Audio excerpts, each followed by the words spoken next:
नमस्कार, बहुत स्वागत है आपका। आप देख रहे हैं इंडिया टीवी। मैं हूं आपके साथ प्रिया सिंह सोमवंशी। Operation 243, target 122। जो 122 जीतेगा वो अगला चुनाव जीतेगा, जो 122 जीतेगा वो अगला मुख्यमंत्री बनेगा। आज से 122 दिन के बाद यह साफ हो जाएगा कि बिहार का अगला मुख्यमंत्री कौन होगा। आज से 122 दिन के बाद यह भी साफ हो जाएगा कि बिहार में मंडल चलेगा, कमंडल चलेगा या कुछ और चलेगा।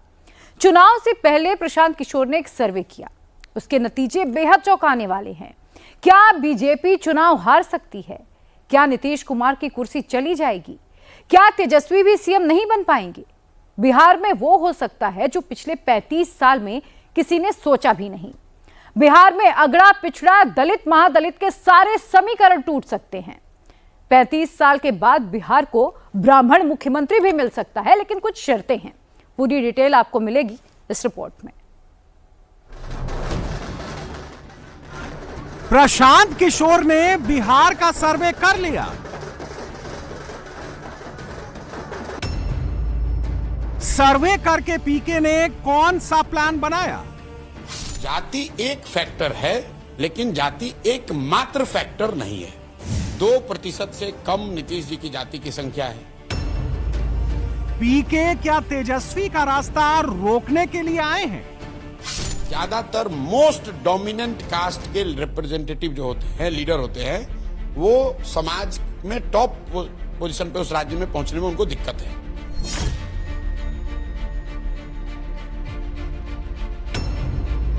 क्या तेजस्वी यादव के पास पीके का जवाब है?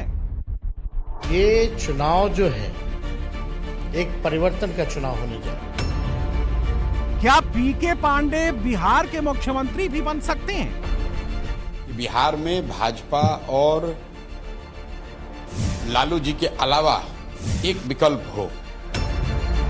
तेजस्वी यादव का ध्यान नीतीश से हटता क्यों नहीं? एक काम बता दीजिए जिसमें देश में बिहार नंबर 1 है। क्या प्रशांत किशोर किंग मेकर से किंग भी बन सकते हैं?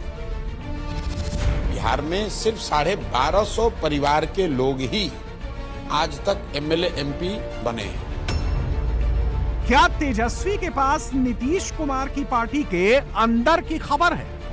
पहला काम तो पार्टी पहले बच जाए उनकी, और यही पार्टी बचाने के लिए तो नीतीश जी हमारे साथ गठबंधन किया था, फिर हम लोगों ने इंडिया अलायंस बनाया। प्रशांत किशोर जीतेंगे, हारेंगे या चुनाव हरवाएंगे? प्रशांत किशोर बिहार चुनाव में किसके वोट काटेंगे? राहुल गांधी बिहार के किसी गांव में एक रात अगर रहे हो पूरे जीवन में तो हमको बता दें।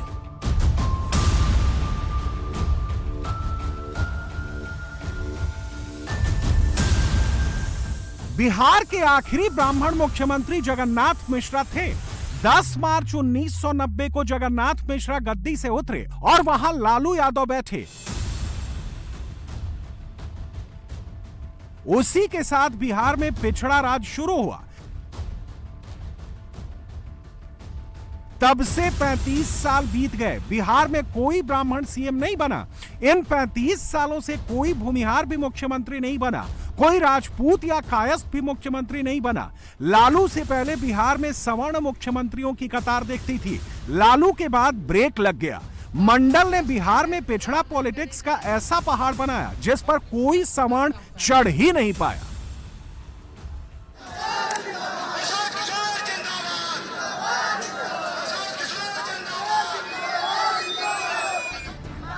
तो फिर यह कैसे संभव है कि 2025 में कोई ब्राह्मण बिहार का मुख्यमंत्री बन जाए?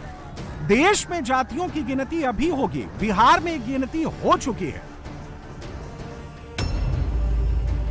बिहार में मोटे तौर पर 6 कास्ट ग्रुप हैं: सवर्ण, ओबीसी यानी पिछड़े, ईबीसी यानी अति पिछड़े, दलित, महादलित और मुसलमान। चुनाव जीतने के लिए इनमें से कम 4 कास्ट ग्रुप का पूरा सपोर्ट चाहिए।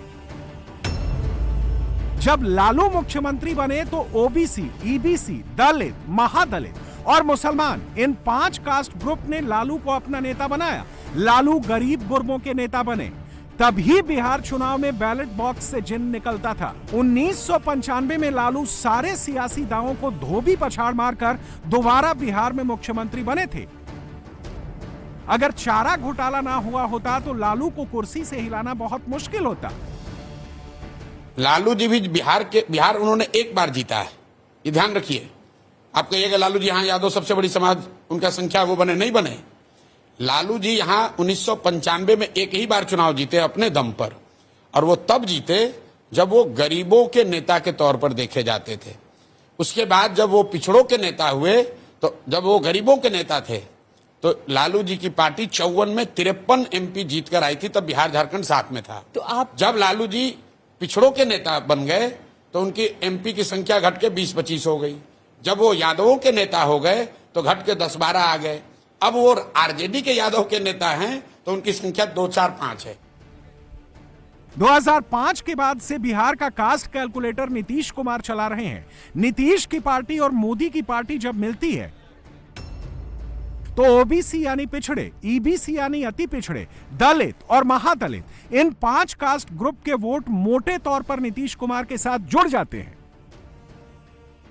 बीजेपी के कारण नीतीश को सवर्ण वोट भी मिलते हैं, जो लालू की वजह से कटे ओबीसी और मुस्लिम वोट की भरपाई करते हैं। सवाल है कि क्या जाति कैलकुलेटर बदलकर बिहार जीता जा सकता है?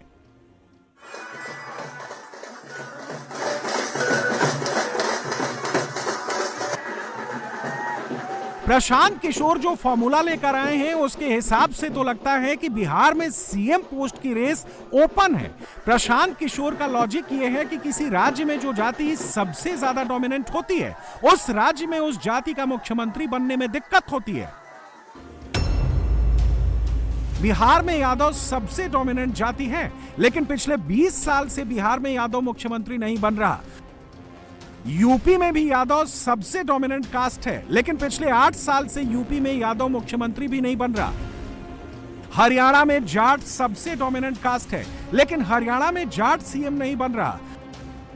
महाराष्ट्र में मराठा सबसे डोमिनेंट कास्ट है, लेकिन मुख्यमंत्री देवेंद्र फडणवीस मराठा नहीं, ब्राह्मण है।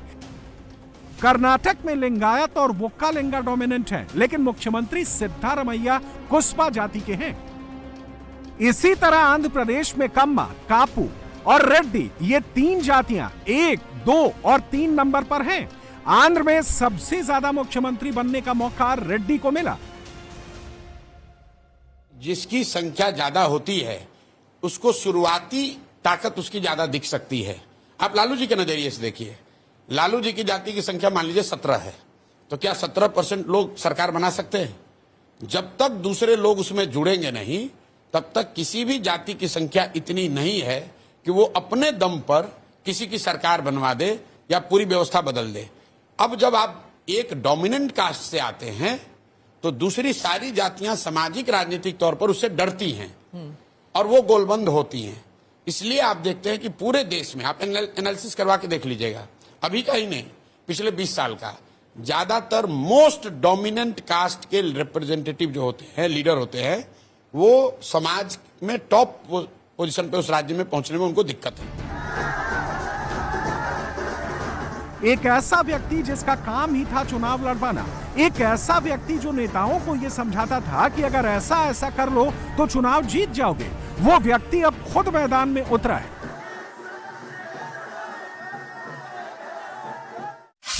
अगली बार वोट अपने अपने बच्चों के लिए देना है ना। नीतीश कुमार रैयान की जय। नालंदा के लोग सही बोलो भाई। बिहार चुनाव से पहले प्रशांत किशोर चैलेंजर बनकर उभरे हैं। नालंदा आकर वे नीतीश कुमार की सरकार को तो चैलेंज कर ही रहे हैं, साथ ही साथ बिहार की कास्ट बेस्ड पॉलिटिक्स को भी चैलेंज कर रहे हैं। बिहार के कास्ट इक्वेशन को यदि आप देखें तो किसी तीसरी ताकत के लिए कोई स्पेस नहीं दिखता है, और प्रशांत किशोर के पास किसी जाति का कोई सपोर्ट बेस भी नहीं है। बावजूद प्रशांत किशोर बिहार का चुनाव पूरी मजबूती के साथ लड़ रहे हैं। पिछले 2 साल से प्रशांत किशोर बिहार की खाक छान रहे हैं। एसी वाला ऑफिस, इलेक्शन कैंपेनिंग मैनेजमेंट का जमाया कारोबार और दिल्ली में राज्यसभा की सीट ठुकराकर वो बिहार की धूल धक्कड़ वाली सड़कों पर गाड़ी घुमा रहे हैं। पिछले 2 साल में पीके बिहार की सभी 243 विधानसभा सीटों पर कम से कम 2 बार जा चुके हैं। काम वही कर रहे हैं जो पहले कर रहे थे। पहले दल और नेताओं को राजा बनाने की दिशा में लगे थे। अभी कोशिश ये है कि बिहार के लोग और यहाँ के बच्चे राजा बने। कि हम लोग ये नहीं कह रहे कि हम 10 अच्छे लोग हैं जिनके पास कोई सिल्वर बुलेट है जो बिहार को सुधार देगा। 2.5 साल हो गए मुझे यहाँ काम करते हुए, आप मेरा एक भी स्पीच नहीं सुना सकते जहां मैं ये कह रहा हूं कि भैया आप जनसुराज को वोट दे दो, प्रशांत किशोर को वोट दे दो और हम आएंगे तो ये 4 चीज करेंगे जिससे सुधर जाएगा। हम ये उल्टी बात कह रहे हैं कि भाई 1 प्रशांत किशोर आए या 10 प्रशांत किशोर आए, सुधार तब तक नहीं होगा जब तक बिहार के लोग नहीं सुधरेंगे। जोरदार ताली बजाइए अपने लिए और आपके बेटे प्रशांत किशोर ने कुछ तो कैलकुलेशन किया होगा। पीके का वो कैलकुलेशन क्या है? जाति पीके के फेवर में नहीं है। बिहार में 3.5% ही ब्राह्मण हैं। सोशल इक्वेशन उनके फेवर में नहीं है। पीके के पास न पिछड़ा, न दलित, न सवर्ण वोट बैंक है। प्रशांत किशोर के साथ मुसलमान वोट भी अटैच नहीं। पीके के साथ कोई विचारधारा वाला वोट बैंक भी अटैच नहीं। फिर भी एक चीज हो रही है, प्रशांत किशोर की रैलियों में भीड़ बढ़ रही है। बिहार के समस्तीपुर में, खगड़िया में, बेगूसराय में, सीतामढ़ी में, मनीगाछी में, भोजपुर में, नालंदा में प्रशांत किशोर जहां भी रैलियां कर रहे हैं वहां 30-30, 40-40 हजार लोगों की भीड़ जुट रही है। क्या ये भीड़ पीके के लिए वोट में बदल सकती है? बिहार की चुनावी राजनीति हमेशा 2 फ्रंट की ही रही है, तीसरा फ्रंट कभी बना नहीं। हालांकि यदा कदा तीसरा फ्रंट बनाने की कोशिश हुई तो भी बात बन नहीं पाई। चुनाव आमने सामने का ही हुआ। शुरू में कांग्रेस पार्टी का एक छत्र राज था, बाद में सोशलिस्ट आए। जब जनता दल बना तो सोशलिस्ट जनता दल में चले गए। 1990 के दशक में मंडल आया और तब से लेके अब तक 35 साल के इस चुनावी इतिहास को अगर देखें तो पार्टियां तो कई बनी, लेकिन चुनाव 2 ध्रुवों के बीच ही हुआ, तीसरा कोण कभी बना नहीं। शुरू में लालू प्रसाद यादव और नीतीश एक साथ थे, बीजेपी के खिलाफ लड़ते थे। बाद में नीतीश लालू से अलग हुए, बीजेपी के साथ गठबंधन किया और लालू के खिलाफ हुए। उधर लालू कांग्रेस पार्टी के साथ हो लिए। इसके अलावा एलजेपी की बात करें या लेफ्ट पार्टियों में सीपीआई, सीपीआईएम, सीपीआईएमएल, ऐसे तमाम दल तब से लेके अब तक अपनी विचारधारा या राजनीतिक सुविधा के हिसाब से इन्हीं 2 गठबंधन के बीच अलग अलग हिस्सा बनते रहे और चुनाव आमने सामने का ही हुआ। प्रशांत किशोर की कोशिश है कि इस बार के चुनाव को तीसरा कोण यानी कि थर्ड फ्रंट वाला बना दिया जाए। ना बीजेपी, ना आरजेडी, ना कांग्रेस, ना ही जेडीयू, बिहार की कोई भी पार्टी अकेले दम पर 243 सीटों पर लड़ने के लिए तैयार नहीं है। मगर पीके ये रिस्क भी उठा रहे हैं। प्रशांत किशोर बिहार की सभी 243 सीटों पर जन स्वराज पार्टी के उम्मीदवार उतारने वाले हैं। पीके का दावा है कि उनकी पार्टी जन स्वराज पार्टी के बिहार में 1 करोड़ सदस्य, सक्रिय कार्यकर्ता और पार्टी पदाधिकारी हो चुके हैं। यह संख्या बिहार में बीजेपी के सदस्यों और सक्रिय कार्यकर्ताओं से दोगुनी है। बिहार के कई शहरों के डॉक्टर, वकील और रिटायर्ड अफसर प्रशांत किशोर की पार्टी से जुड़ गए हैं, लेकिन खुद प्रशांत किशोर ने बिहार में नेतागिरी करने के लिए ठेठ गवई अंदाज चुना। पीले रंग की गमछी और पीले रंग का ही मुरेठा। सवाल पूछब तो हाथ उठा के, हाँ चाहे ना बोले के बाद, हाथ काहे उठावे के बाद, हथवे में सब दम बा, यही हाथ से जेकर बटन दबाई उहे राजा बनी। ऐसे जवाब देवे के बाद हाथ उठा के। कोई कितनो बड़ा नेता होके, सबसे बड़ा ताकत आपके हाथ में है। जिसका बटन दबाइएगा वही राजा बन जाएगा। तब यह रास्ता हमने के सीखे के बाद। सर्वे रेटिंग एजेंसी सी वोटर ने इस साल चुनाव से पहले बिहार में 4 सर्वे किए। बेस्ट सीएम कैंडिडेट के रूप में प्रशांत किशोर ने नीतीश कुमार को पीछे छोड़ दिया है। फरवरी 2025 में प्रशांत किशोर 14.9% बिहारियों की पहली पसंद थे। जून 2025 में प्रशांत किशोर 18.2% वोटर की पहली पसंद बन गए। यानी पिछले 4 महीने में प्रशांत किशोर की लोकप्रियता 3.3% बढ़ी। फरवरी 2025 में मुख्यमंत्री नीतीश कुमार 18.4% लोगों की पहली पसंद थे। जून 2025 में नीतीश बाबू की लोकप्रियता घटकर 17.4% रह गई, यानी 4 महीने में नीतीश की लोकप्रियता 1% घट गई। तेजस्वी यादव अभी सबसे आगे चल रहे हैं, लेकिन पिछले 4 महीने में तेजस्वी का ग्राफ 40.6% से घटकर 34.6% रह गया है, यानी तेजस्वी का ग्राफ 6% गिरा है। बिहार में सीएम कैंडिडेट के तौर पर पहले नंबर पर अब भी तेजस्वी यादव हैं, लेकिन उनका ग्राफ डाउन जा रहा है। प्रशांत किशोर का ग्राफ अप जा रहा है। क्या प्रशांत किशोर बिहार में राइट नंबर डायल कर रहे हैं और Tejashwi Yadav wrong number dial कर रहे हैं? तेजस्वी यादव पीके का नाम ही नहीं लेते, वो बस 2 नाम लेते हैं, नीतीश जी और मोदी जी।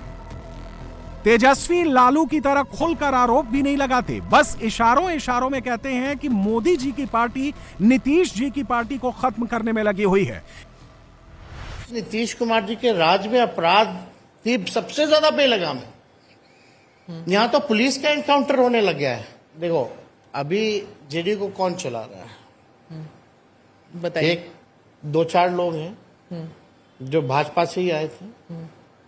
वही संजय झा जी अरुण जेटली जी के खास थे, ठीक है, राजनीति से कोई मतलब नहीं था। यहाँ के ऐसे एमएलसी बना दिया गया, मंत्री बना दिया गया, उनको अब राष्ट्र अध्यक्ष बना दिया गया, वर्किंग प्रेसिडेंट। नेशनल मिशन पे गए वो तो पूरा नीतीश जी छोड़िए, वो तो नीतीश जी जो बोलेंगे, मोदी जी या अमित शाह अगर कह दें तो संजय झा अमित शाह जी की बात मानेगा, संजय झा नीतीश जी की बात नहीं मानेगा।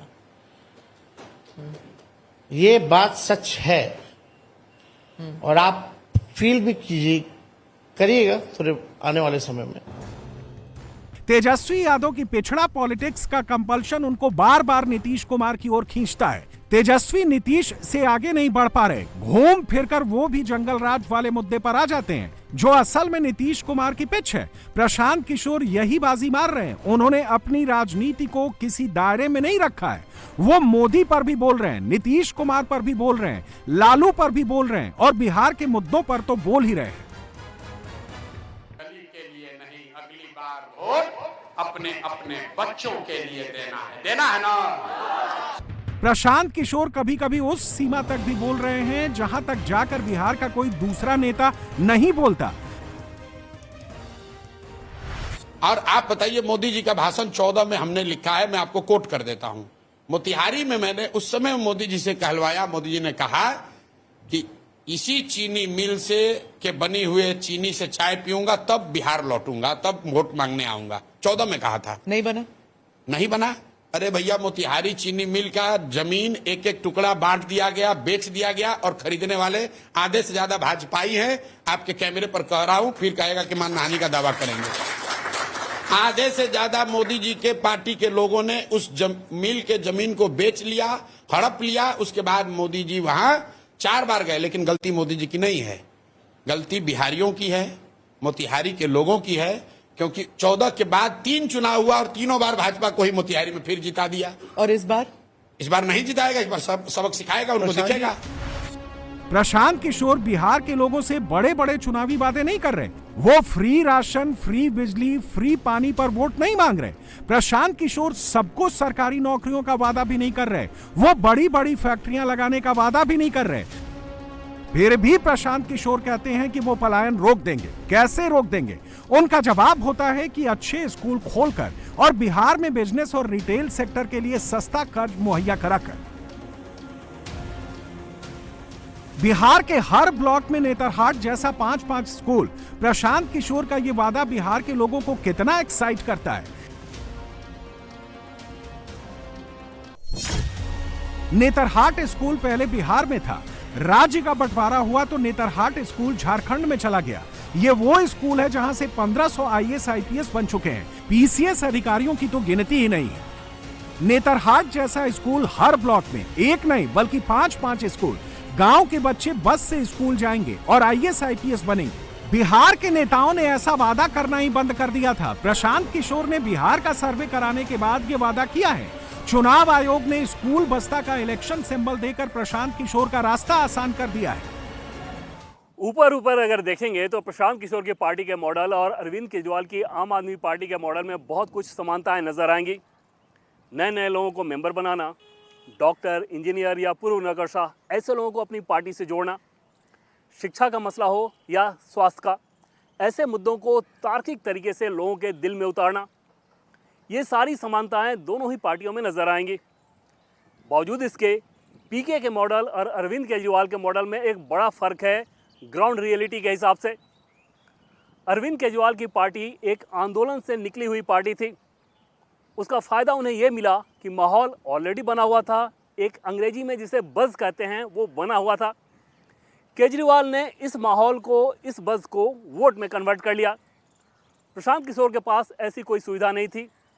इसके चलते पिछले 2-3 सालों में बिहार में उन्होंने बहुत यात्राएं की, बहुत खाक छाना है और अब स्थिति ऐसी ज़रूर है कि बिहार के लोग उनको सुनने आते हैं, उनकी बात को तार्किक मानते हैं।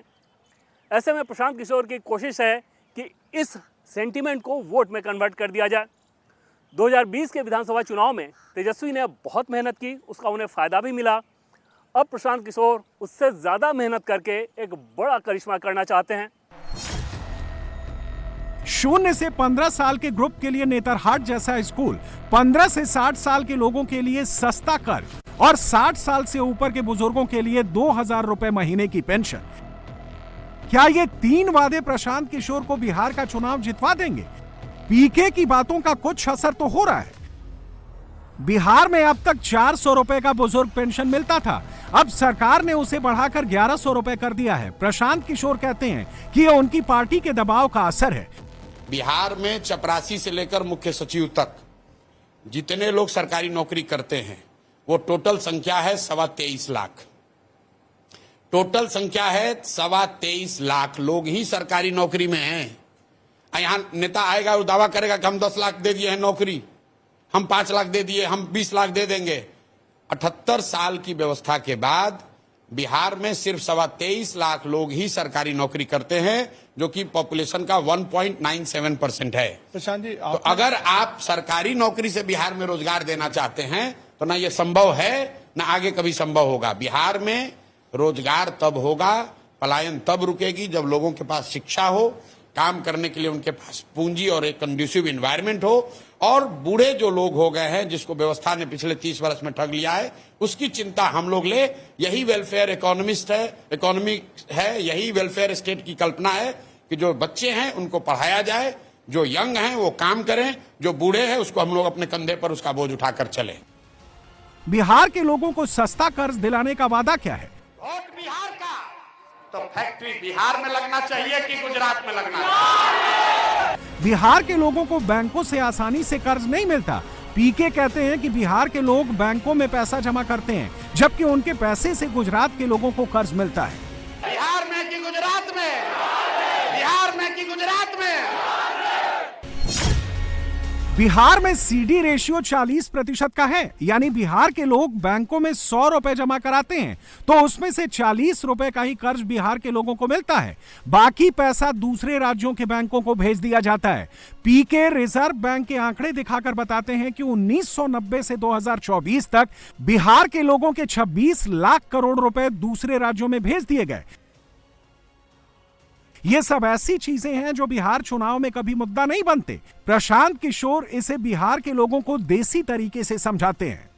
जितना छोटा बच्चा यहाँ घूम रहा है देख लीजिए, आपके अगल बगल जितना बच्चा बैठा है देख लीजिए, ज्यादातर बच्चों के पैर में हवाई चप्पल भी नहीं है। लोग से पूछता नहीं कि भाई लड़का के का हाल कैले बड़ा, अपना लड़का के कपड़ा काहे निकल पहना, वो 50 रुपए के चप्पल काहे निकल की न? आदमी कहता है कि भैया इतना गरीबी बा, इतना महंगाई बा, कहां से लड़कन के कपड़ा पहनाई, कैसे खिलाई, कैसे पढ़ाई। लालू यादव जब बिहार के मुख्यमंत्री बने थे तब बिहार में सीडी रेशियो यानी क्रेडिट डिपॉजिट रेशियो 36% था। लालू राबड़ी ने जब गद्दी छोड़ी तब बिहार में सीडी रेशियो 18.5% रह गया। नीतीश कुमार ने 18.5% से शुरू किया और इसे 40% तक पहुंचाया। प्रशांत किशोर का वादा है कि उनकी सरकार बनी तो 6 महीने में वो सीडी रेशियो को 40% से 70% तक पहुंचा देंगे। यानी बिहार के लोगों को बिहार के पैसे से ही कर्ज मिलेगा। बिहार चुनाव से पहले नीतीश कुमार ने भी कसरत शुरू कर दी है। नीतीश अपनी चुनाव यात्रा पर अभी नहीं निकले हैं, लेकिन सीएम हाउस से बाहर उनके प्रोग्राम होने लगे हैं। पटना में नीतीश कुमार ने आज 23,000 से ज्यादा नौजवानों को बिहार पुलिस में नौकरी का लेटर बांटा और इस साल के अंत तक बिहार पुलिस में 55,000 और भर्तियां करने का ऐलान भी कर दिया।